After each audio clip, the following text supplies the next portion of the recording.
Tu es assis en face de ton conseiller bancaire. Il est sympa, il te sourit, il te propose un produit d'épargne qui correspond parfaitement à ton profil. Il te parle de rendement garanti, de sécurité, de performance historique. Et toi, tu signes, parce qu'il a l'air compétent, parce que c'est ta banque depuis 10 ans, parce que tu n'as pas le temps d'analyser 100 pages de documentation financière, et parce que quelque part tu te dis qu'il est là pour t'aider. Voici ce que personne ne te dit dans cette réunion. Ton conseiller bancaire n'est pas là pour optimiser ton patrimoine. Il est là pour atteindre ses objectifs de vente du mois. Et les produits qu'il te propose ne sont pas sélectionnés parce qu'ils sont les meilleurs pour toi. Ils sont sélectionnés parce qu'ils sont les plus rentables pour sa banque. Je m'appelle Raoul et je passe beaucoup de temps à analyser les frais cachés des produits financiers que les banques vendent à leurs clients et à calculer ce que ces frais coûtent réellement sur 20 ou 30 ans d'épargne. Si tu es quelqu'un qui a des placements dans des produits proposés par ta banque, sans avoir vraiment compris comment ils fonctionnent, ni combien ils te coûtent vraiment, assure-toi d'appuyer sur le bouton s'abonner et de mettre un pouce bleu à cette vidéo si ça t'aide. Parce qu'aujourd'hui, on va ouvrir le capot. On va regarder exactement ce que les banques te vendent, pourquoi, et surtout combien ça te coûte en termes de patrimoine final à 20 ans. Commençons par comprendre comment fonctionne vraiment un conseiller bancaire. La quasi-totalité des conseillers bancaires en France et dans les pays francophones sont rémunérés en partie sur des objectifs commerciaux. Selon des enquêtes de la Fédération française des banques et des témoignages documentés dans la presse spécialisée, ces objectifs incluent la vente de produits d'assurance vie, de crédits à la consommation, de cartes premium et de fonds gérés par la banque elle-même ou ses partenaires. Ce n'est pas une critique personnelle contre les conseillers, qui sont souvent eux-mêmes coincés dans un système. C'est une réalité structurelle que tu dois comprendre avant de signer quoi que ce soit. Voici le truc. Quand un conseiller te propose un fonds commun de placement géré par sa banque, il ne te propose pas nécessairement le meilleur produit du marché. Il te propose le produit qui génère le plus de commissions pour son établissement. Et la différence entre un bon produit et un mauvais produit sur 20 ans peut représenter des dizaines de milliers d'euros. Parlons maintenant des frais, parce que c'est là que la vraie arnaque se cache. C'est là que ça devient vraiment intéressant. Les produits bancaires classiques ont typiquement 3 types de frais que peu de gens comprennent vraiment. Les frais d'entrée, les frais de gestion annuels et les frais de performance. Écoute, un fonds géré par une banque traditionnelle a en moyenne 1,5 à 2,5% de frais de gestion annuels selon les données de l'autorité des marchés financiers française. Un ETF indiciel mondial disponible en direct a des frais de 0,1 à 0,3% par an. La différence semble petite, 2 points de pourcentage. Mais voici ce que la plupart des gens ne réalisent pas sur l'impact de ces frais sur longue période. Prenons un exemple concret. Tu investis 10 000 € pendant 20 ans, les marchés font en moyenne 8% par an. Avec un ETF à 0,2% de frais, tu pèses 7,8% de rendement net. Tes 10 000 € deviennent environ 45 000 €.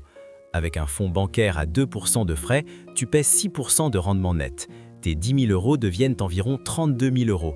La différence, c'est 13 000 € sur une mise de départ de 10 000 € que tu as perdu non pas à cause de mauvaises performances de marché, mais à cause des frais qu'on ne t'a jamais expliqué clairement. Et si tu investis 500 € par mois sur 20 ans, la différence dépasse 80 000 €. Voici ce que la plupart des gens ne réalisent pas. Ces frais ne sont pas prélevés sur tes gains, ils sont prélevés sur ton capital total chaque année. Ce qui signifie qu'ils s'appliquent aussi bien quand les marchés baissent que quand ils montent. Et comme ils s'appliquent sur un capital croissant grâce à la composition, leur impact absolu en euros augmente chaque année pendant que le rendement sur lequel tu aurais pu compter s'érode silencieusement. Parlons maintenant des produits spécifiques que les banques aiment particulièrement vendre. Premier produit, les fonds à capital garanti. Ils sont présentés comme sûrs, et ils le sont en apparence. Mais voici comment ils fonctionnent réellement. La banque prend ton argent, place la majorité en obligations pour garantir le capital et investit une petite fraction en actifs risqués pour générer du rendement. Elle prend des frais élevés sur l'ensemble. Résultat, après inflation et frais, le rendement réel de ces produits est souvent négatif ou nul. Tu n'as pas perdu d'argent nominalement, mais tu en as perdu en pouvoir d'achat réel. Et pendant 20 ans, tu aurais pu générer un rendement significatif avec des alternatives simples. Deuxième produit.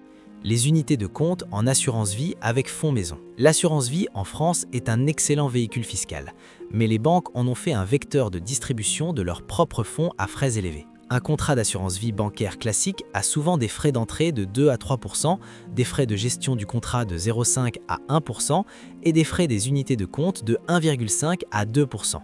Tout ça se cumule Et pendant ce temps, une assurance vie en ligne avec ETF, disponible chez plusieurs assureurs alternatifs, peut te coûter moins de 0,6% tout compris, avec une qualité de placement équivalente ou supérieure. Troisième produit, les plans d'épargne en actions avec fonds actifs maison. Un PEA est un excellent outil fiscal, mais si tu le remplis avec des fonds actifs gérés par ta banque, tu combines les avantages fiscaux du PEA avec les frais cachés des fonds actifs. Et comme nous l'avons vu, l'étude Spiva montre que 92% des fonds actifs sous-performent leur indice de référence sur 20 ans après frais. Tu paies donc plus pour avoir statistiquement moins. Maintenant, tu penses peut-être que ta banque est différente, que ton conseiller est vraiment de ton côté. Et je ne vais pas te dire que tous les conseillers bancaires sont malhonnêtes. Ce n'est pas vrai et ce n'est pas juste. Mais voici la question objective que tu dois te poser. Est-ce que ton conseiller t'a déjà proposé des ETF à faible frais disponibles en dehors de sa banque? Est-ce qu'il t'a expliqué l'impact des frais en euros réels sur 20 ans? Est-ce qu'il t'a dit que 92% des fonds qu'il te vend sous-performent les indices passifs sur longue période? Si la réponse à ces 3 questions est non, ce n'est pas qu'il ne sait pas, c'est que ce n'est pas dans son intérêt de te le dire. Voici comment j'y pense.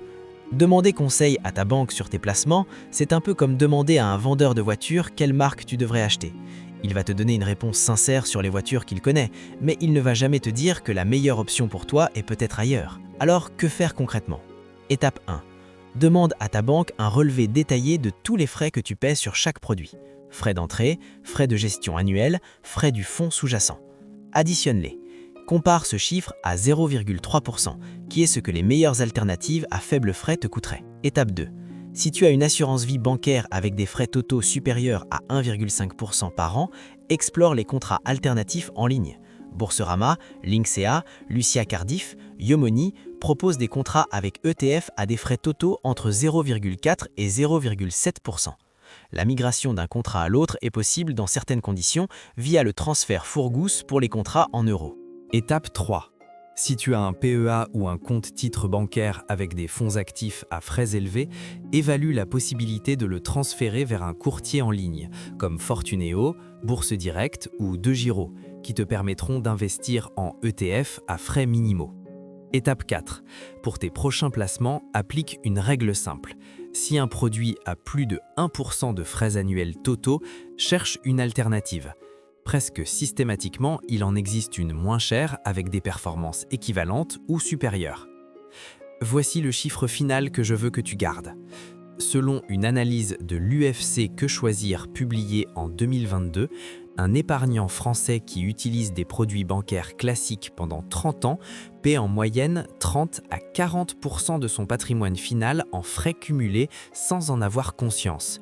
Ce n'est pas une erreur de marché, ce n'est pas de la malchance, c'est le résultat de produits conçus pour maximiser les revenus de la banque et non ton patrimoine. La bonne nouvelle, c'est que les alternatives existent, elles sont accessibles, et passer de produits bancaires classiques à des alternatives à faible frais est l'une des décisions financières les plus impactantes que tu peux prendre sans aucun capital supplémentaire et sans aucune expertise particulière. Si cette vidéo t'a apporté quelque chose de concret, mets un pouce bleu et dis-moi dans les commentaires quel produit ta banque t'a vendu et si tu savais à quoi correspondaient vraiment ces frais. Je lis tout et ça guide directement les prochaines vidéos. À la prochaine!